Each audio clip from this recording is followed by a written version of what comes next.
como tema. Vamos abrir a palavra agora em Atos 9, versículo 36 em diante. O tema da palavra nessa manhã é: seja do bem e viva para o bem. Seja do bem e viva para o bem. Atos 9, a partir do versículo 36. A palavra do Senhor diz assim: na cidade de Jope havia uma seguidora de Jesus chamada Tabita. Este nome em grego é Dorcas. Ela usava todo o seu tempo fazendo o bem e ajudando os pobres. Naqueles dias, Dorcas ficou doente e morreu. Lavaram o corpo dela e depois o puseram num quarto do andar de cima. Jope ficava perto de Lida. Quando os seguidores de Jesus em Jope souberam que Pedro estava em Lida, enviaram 2 homens para levar-lhe o seguinte recado: por favor, venha depressa até Jope. Então Pedro se aprontou e foi com eles. Quando chegou lá, eles o levaram para o quarto de cima. Todas as viúvas ficaram em volta dele, chorando e mostrando os vestidos e as outras roupas que Dorcas havia feito quando ainda vivia. Então Pedro mandou que todos saíssem do quarto e em seguida se ajoelhou e orou. Depois virou-se para o corpo de Dorcas e disse: Tabita, levante-se. Ela abriu os olhos e, quando viu Pedro, sentou-se. Pedro pegou-a pela mão e ajudou-a a ficar de pé. Em seguida, chamou toda a gente da igreja, inclusive as viúvas, e a entregou a elas viva. As notícias a respeito disso se espalharam por toda a cidade de Jope, e muitos creram no Senhor. Amém. Vamos orar, irmãos. Pai, obrigado pela palavra do Senhor que lemos. Obrigado por esse testemunho do teu poder e da tua graça, Pai. Ministra os nossos corações a partir dessa palavra nessa manhã, Pai. Em nome de Jesus. Amém. Meus amados irmãos, nós evangélicos que aprendemos e vivemos com o conceito da graça de Deus vivo no nosso coração, na nossa alma, às vezes, por causa disso, vivemos um dilema, uma distorção na nossa vida cristã, que é o fato de nós, ao conhecermos a graça de Deus e sabemos que não somos salvos pelas obras, que somos salvos única e exclusivamente pela graça, e todo mundo sabe o conceito mais simples da graça, que é favor imerecido. Significa que nada que você possa fazer vai lhe conferir algum mérito ou alguma representação ou alguma coisa que lhe recomende mais a Deus. Tudo é graça. Do início ao fim da nossa vida é graça.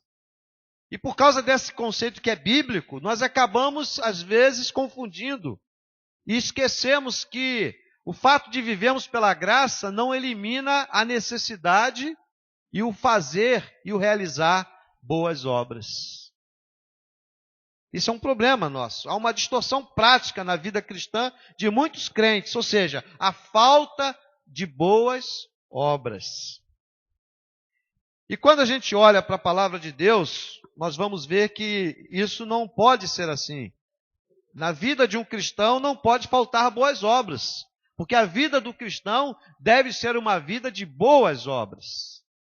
Se nós estamos buscando o caráter de Jesus, se nós estamos buscando a semelhança de Jesus, as boas obras são parte da manifestação do caráter de Jesus, da realidade da nova natureza espiritual que recebemos em Cristo. Tudo pela graça. Então, graça e boas obras fazem parte da vida de um cristão saudável, de um cristão verdadeiro, de um cristão bíblico.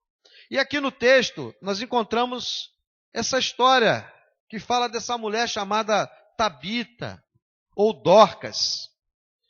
Tabita seria o nome aramaico dela, e Dorcas era o nome grego.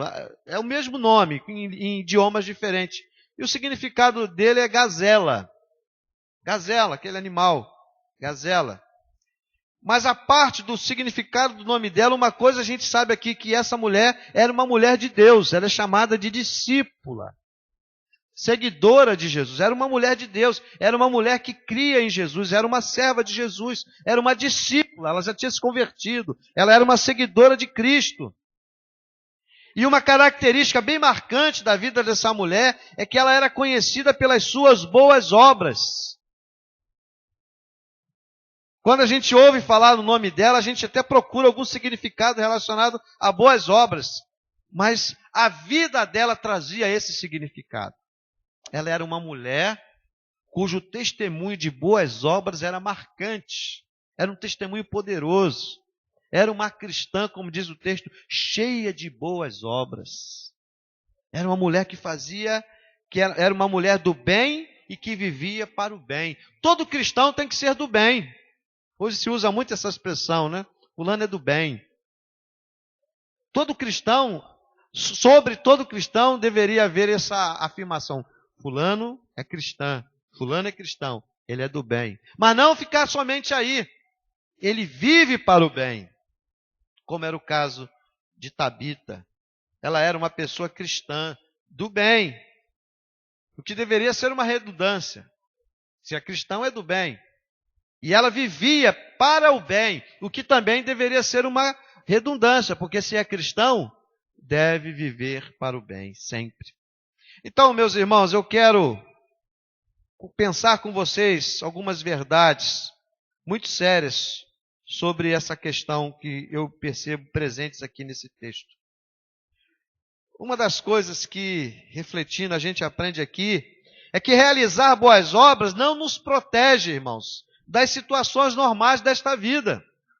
Às vezes a gente pensa assim, não, se eu for uma pessoa boa, se eu fizer boas obras, eu vou estar de certo modo protegido ou protegida dos problemas, das circunstâncias, das intempéries, das tribulações dessa vida. E isso não é verdade, porque o texto diz que Dorcas, e às vezes eu vou me dirigir a ela como Dorcas, às vezes como Tabita, mas é a mesma pessoa. Nós vemos no texto que Dorcas não somente, apesar de ser uma mulher do bem e viver para o bem, mas ela não somente ficou doente, mas ela morreu.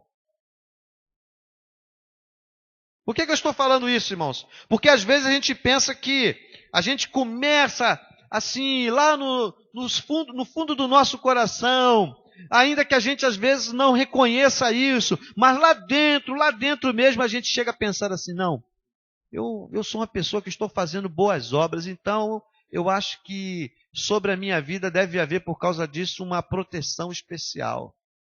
E eu vou fazer mais boas obras para que eu encontre essa proteção maior de Deus.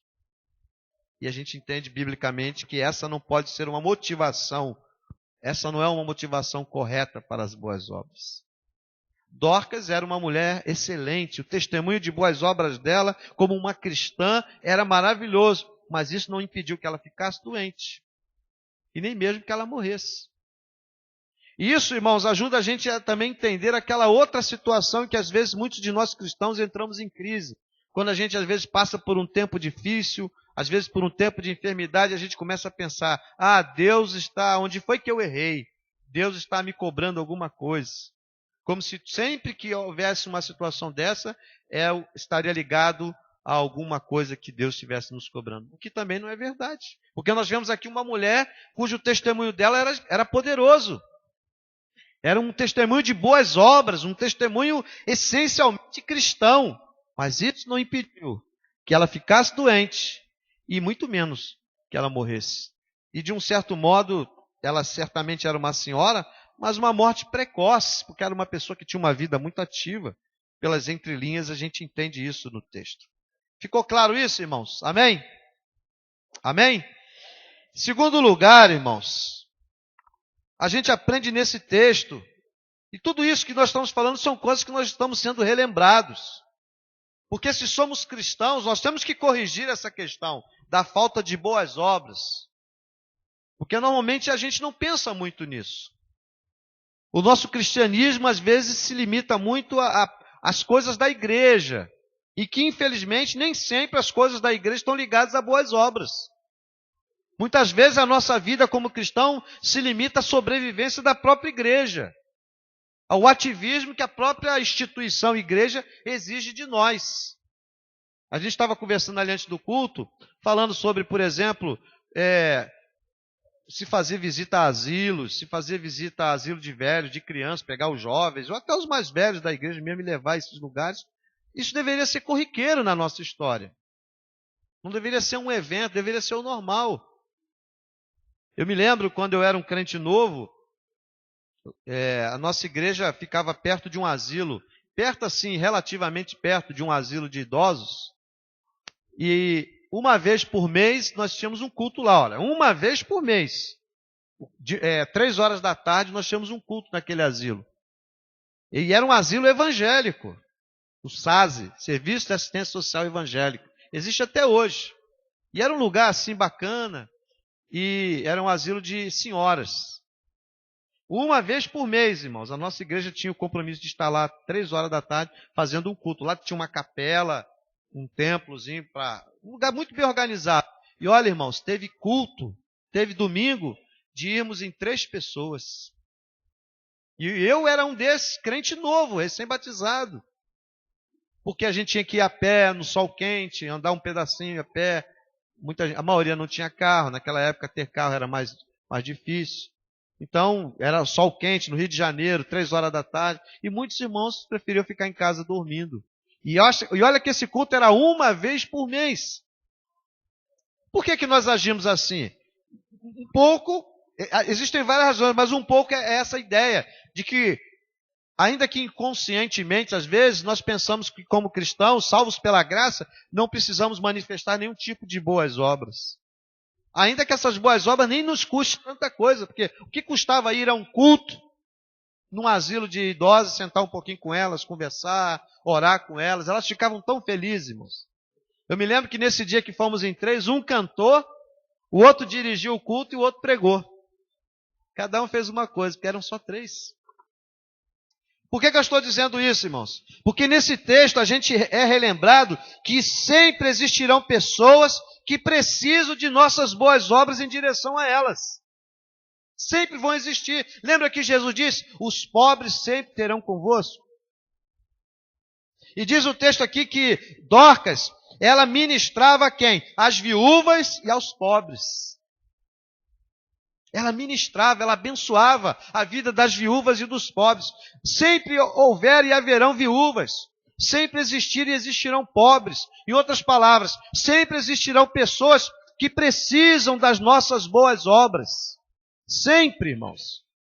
Nunca vai, infelizmente, nunca vai deixar de existir isso. Cuidado aí, ó, nesses papéis aí que pode molhar. Sempre vão existir, irmãos. Sempre. E nós não podemos esquecer disso.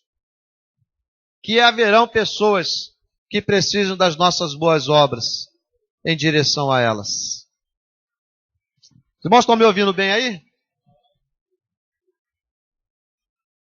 Terceiro lugar, irmãos. Eu vou ser bem objetivo, até por causa da nossa hora.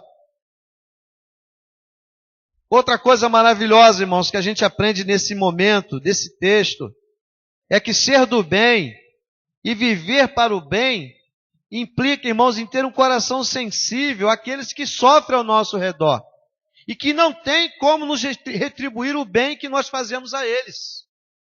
É muito fácil, irmãos, a gente estender a mão e ajudar a quem a gente sabe que amanhã ou depois pode nos fazer um favor, pode nos retribuir. É muito fácil a gente chegar perto de um irmão melhorzinho na igreja e dizer, irmão, está precisando de alguma coisa, tal. Porque às vezes na nossa pecaminosidade, irmãos, a gente tem aquela segunda intenção de amanhã ou depois, poxa, aquele irmão, se amanhã eu precisar, eu posso chegar nele, porque lá atrás eu estive com ele na hora difícil. Isso é o pecado do nosso coração. Nós somos assim, se não vigiarmos, nós vivemos assim. Mas ser do bem, segundo Dorcas nos mostra por seu testemunho cristão, e viver para o bem implica em ter um coração sensível àqueles que sofrem, às viúvas e os pobres, no caso aqui de Dorcas. E aqueles que não têm como retribuir o bem que lhes é feito. Isso sim. Não quer dizer que aquele irmão que pode fazer por nós alguma coisa não mereça a nossa atenção, o nosso apoio, o nosso cuidado. Não é isso. Mas a essência das boas obras está em ministrar àquele que não tem como retribuir. Está claro isso? Outra lição maravilhosa que a gente aprende aqui, irmãos, é que as nossas boas obras, elas continuam falando até depois da nossa morte. No verso 39, diz que quando Pedro se aprontou e foi com eles, quando ele chegou lá, que levaram ele aonde estava o corpo de Tabita, todas as viúvas ficaram em volta dele, chorando e mostrando os vestidos e as outras roupas que Dorcas havia feito quando ainda vivia. O que eram aquelas roupas? Eram as boas obras. Era a expressão física, concreta das boas obras que Dorcas havia feito. Eu fico imaginando aquela cena, aquelas mulheres chorando, dizendo, olha, esse vestido foi ela que fez. Um dia aconteceu uma coisa até engraçada, numa outra cidade que a gente trabalhou, uma senhora, ela voltou para a igreja, aquela senhora, ela tinha sido criada na igreja, depois já de idosa, ela me procurou na minha casa num dia de sábado, e ela foi lá, ela descobriu onde eu morava e disse, pastor, eu vim aqui, que eu quero voltar, eu estou quase morrendo, eu acho que eu estou com câncer, e ela já era bem idosa, e eu vim aqui porque eu quero voltar para a igreja e quero que o senhor me batize agora. Num dia de sábado de manhã. Aí eu conversei com ela, tal, e levamos o nome dela para a igreja e batizamos ela no domingo. Não no sábado, mas no domingo nós batizamos ela. E graças a Deus depois ela veio o exame e ela não estava com câncer. Ela estava doente, já faleceu. Ela era bem idosa. Mas ela tinha um costume, ela gostava de costurar. Houve uma cena muito engraçada que uma jovem da igreja teve neném, teve gêmeas. Aí ela fez uma roupa e levou lá na casa dessa irmã, né? Aí ela disse assim, olha, eu agora que voltei para a igreja, eu agora sou de... Ela disse algo mais ou menos assim, que eu sou de Jesus, eu botei no meu coração, eu só vou costurar para pobre. Ela falou assim na inocência dela, né? A irmã não era nem tão pobre assim, mas eu só vou costurar para pobre. Aí a gente olhou para o outro, ficamos rindo assim, depois a gente ficou... Porque ela falou numa pureza, né? Não falou na maldade, não. Mas foi tão engraçado, eu lembrei disso agora.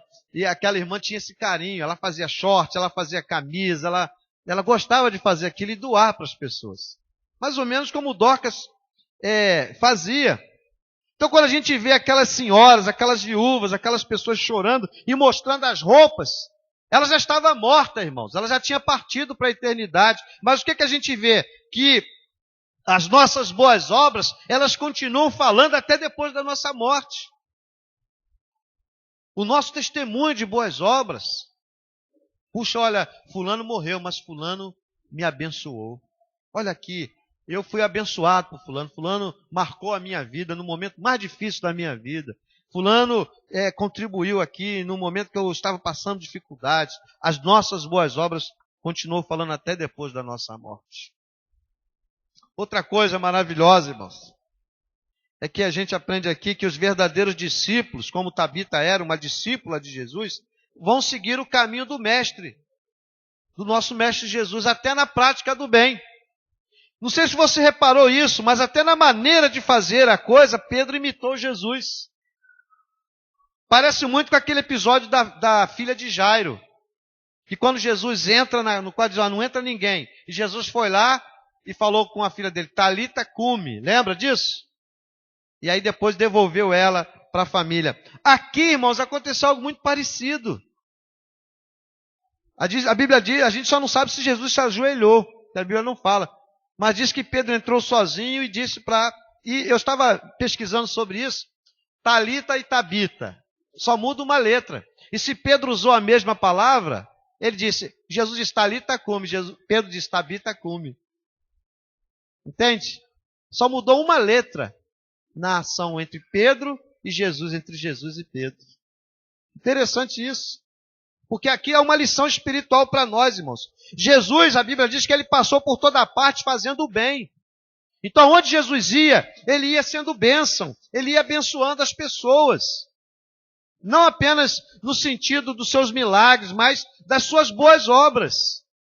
Porque quando ele abraçava um leproso, quando ele curava um um paralítico, quando ele alimentou a multidão. Jesus poderia ter naquele monte dito assim, olha, eu vim para fazer uma obra espiritual. Eu vim para salvar, eu vim para pregar o evangelho. Esse negócio de alimentar a multidão, isso não é comigo não. Mas o que ele fez? Ele abençoou, ele multiplicou pães. Ele se preocupou com o corpo e com a alma. Então, verdadeiros discípulos seguem o caminho do Mestre Jesus na prática do bem, irmãos. Outra coisa que a gente aprende aqui é que os discípulos de Jesus, eles vivem a dinâmica das boas obras naturais e das boas obras sobrenaturais. O que eu quero dizer com isso? Tabita não diz aqui que ela tenha feito milagres. Diz que ela fazia o quê? Que ela ajudava as viúvas e os pobres. Costurando, talvez ajudando com alimento, do jeito que ela podia. A obra que Pedro fez na vida dela foi uma boa obra? Sim ou não? Sim. Mas foi uma boa obra essencialmente sobrenatural, com um milagre. Então você percebe que nós, discípulos de Jesus, vamos viver a dinâmica das boas obras naturais e sobrenaturais. Nós, às vezes, temos a tendência de cair no extremo. Ah, não, boas obras é só aquilo sobrenatural. Não, irmãos. Às vezes, uma palavra de consolo dada a um enfermo no hospital é uma boa obra. E talvez aquela palavra seja a última palavra que aquela pessoa vai receber. Entendeu? E amanhã ela parte para a eternidade. Você não orou, você orou e ela não foi ressuscitada, ela não foi curada. Mas houve boa obra ali? Sem dúvida. Então nós precisamos entender que as boas obras, elas tanto têm um caráter natural, no dia a dia, no cotidiano da vida, como tem um caráter sobrenatural dentro da soberania de Deus. Nós podemos orar para que Deus cure, nós podemos orar para que Deus mande alimento, mas nós podemos ensinar aquela pessoa um ofício, um trabalho, em que ela vai trabalhar e ganhar o dinheiro dela. Entende? Já pensou que bênção seria, irmão, se esse espaço que nós temos aqui, no lugar onde está, nós tivéssemos aqui mulheres e homens ensinando alguma coisa às pessoas aí que quisessem aprender alguma coisa? Aprender um artesanato, aprender culinária, sei lá, alguma coisa, um reforço escolar. Tantas coisas, irmãos, que nós podemos fazer. Coisas naturais. E que abririam espaço para o sobrenatural.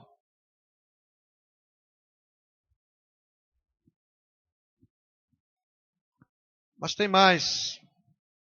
A gente aprende aqui também, irmãos, que a motivação das boas obras deve ser o bem do próximo e a glória de Deus. A nossa motivação, irmãos, é tão importante quanto a obra em si. Ao fazer alguma coisa para Deus, antes de olhar para a obra em si, Deus está olhando para a motivação. Por que eu estou fazendo aquilo? Ah, eu vou fazer boas obras para eu ser protegido. Eu vou fazer boas obras para eu ser abençoado. Eu vou fazer boas obras para que eu seja perdoado. Eu vou fazer boas obras para aplacar o meu sentimento de culpa. Eu vou fazer boas obras porque eu quero ficar bem com Deus. Nada disso, irmãos. A motivação das nossas boas obras deve ser o bem do próximo e a glória de Deus. Sempre. Boas obras produz bênção? Produz coisas boas, sim. Mas a minha motivação é a bênção, o bem do próximo e a glória de Deus. E em oitavo e último lugar, irmãos,